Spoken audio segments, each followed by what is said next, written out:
بسم اللہ الرحمن الرحیم۔ السلام علیکم خواتین و حضرات، رزق کے بارے میں حدیث ہے۔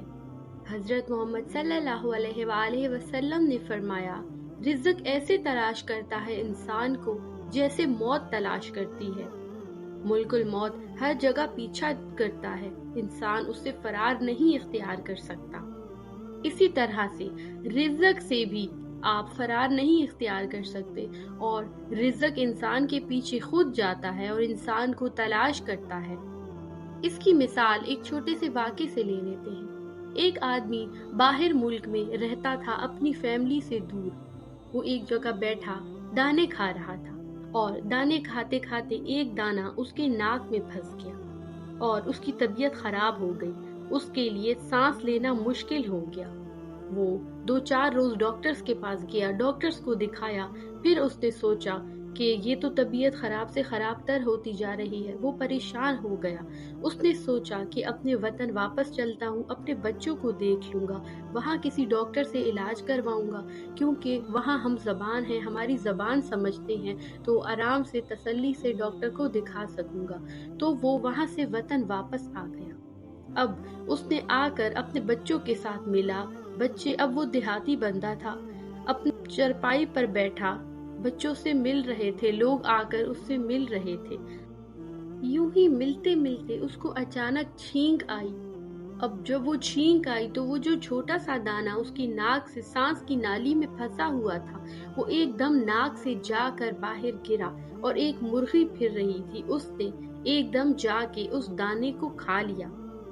تو اس بندے کو فوراً یہ بات سمجھ آ گئی کہ دیکھو، اس کا رزق مجھے باہر ملک سے یہاں تک لے آیا ہے، تو وہ تو ایک جانور ہے، مرغی ہے۔ آپ خود اندازہ کیجئے، آپ کا رزق آپ کو نہ ملے، یہ کیسے ہو سکتا ہے؟ اللہ غافل ہے ہی نہیں، وہ ساری کائنات کو سنبھالتا ہے۔ ساری کائنات میں اتنے مخلوق ہے، درندے، جانور، کیڑے مکوڑے، پرندے، ان سب کو بھی تو رزق عطا کر رہا ہے۔ ہر چیز ملتی ہے، جیسے شیر کو گوشت ملتا ہے، اور باقی جتنے بھی گوشت کھانے والے جانور ہیں انہیں ان کی خوراک ملتی ہے، گھاس چارہ کھانے والے کو ان کی خوراک ملتی ہے۔ اللہ تعالیٰ غیب سے رزق عطا کرتے ہیں، اور رزق اللہ سے طلب کرو۔ خود ہی قرآن میں اللہ تعالیٰ نے فرمایا، اللہ سے مانگو، توجہ سے مانگو، تمہیں وہ سب ملے گا جو تمہاری چاہت ہے، لیکن یقین مضبوط کر کے اللہ کے در پہ ہو جاؤ، اللہ سے مانگو۔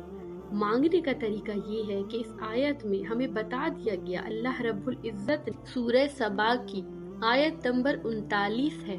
بسم اللہ الرحمن الرحیم، قل ان ربی یبسط الرزق لمن یشاء من عبادہ وَيَقْدِرُ لَهُ وَمَا أَنفَقْتُم مِّن شَيْءٍ فَهُوَ يُخْلِفُهُ وَهُوَ خَيْرُ الرَّازِقِينَ،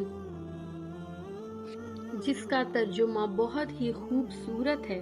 اللہ رب العزت نے فرمایا کہ بے شک اللہ تعالیٰ وسیع کرتا ہے، کشادہ کرتا ہے، کھول دیتا ہے رزق اپنے بندوں کے لیے، اپنے بندوں کا، جس کا وہ چاہے، سارے بندوں کا نہیں، جس کا چاہے، یعنی جو خود بھی چاہے اپنے لیے، جو اللہ سے مانگے، کیسے چاہے۔ آپ جتنی تعلیم حاصل کر لیں، جتنی مرضی کوشش کر لیں، آپ کو اس طرح سے رزق نہیں مل سکے گا۔ جتنا مرضی ہنر سیکھ لیں، جب تک آپ اللہ تعالیٰ سے تعلق مضبوط نہیں کرتے، تو اللہ پر یقین رکھ کر آپ نے اس آیت کو پڑھنا ہے۔ اللہ تعالیٰ عزت والا رزق وافر مقدار میں عطا کریں گے، شان کے ساتھ ملے گا۔ تو وظیفے کا طریقہ یہ ہے کہ آپ نے سورہ سبا کی یہ آیت نمبر 39 آپ نے روزانہ پڑھنی ہے 70 دفعہ، اور پڑھ کر دعا کرنی ہے۔ آپ نے اس وظیفے کو 2 ہفتے لگاتار کرنا ہے، دعا کرنی ہے۔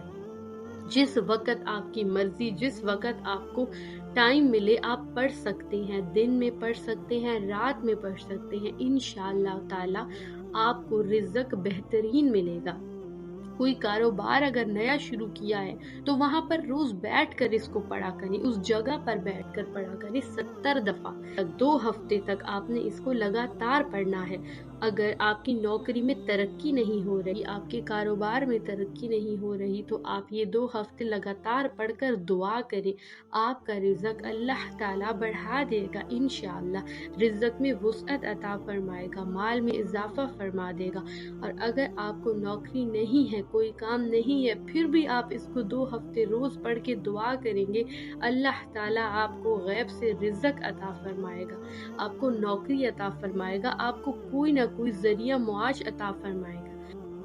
بس آپ نے یہ وظیفہ اللہ تعالیٰ پر کامل یقین اور توکل کے ساتھ شروع کرنا ہے۔ اس کو 2 ہفتے لگاتار کیجئے، یقین کے ساتھ کیجئے، اپنے کاروبار کے لیے کیجئے، نوکری کے لیے کیجئے، جس مرضی آپ دولت کے لیے کیجئے، جو بھی آپ کا ذریعہ معاش ہو، اللہ تعالیٰ سے دعا کیجئے، یقین کے ساتھ اللہ پاک آپ کی دعا قبول فرمائے گا اور آپ کو وافر مقدار میں رزق عطا فرمائے گا انشاءاللہ۔ اللہ پاک ہم سب کے رزق میں برکت عطا فرمائے اور ہم سب کو دولت، خوشیاں، صحت، سکون، عزت والی زندگی عطا فرمائے اور ہم سب کی جائز خواہشات کو پورا فرمائے، بے شک وہ ہر چیز پر قادر ہے، آمین۔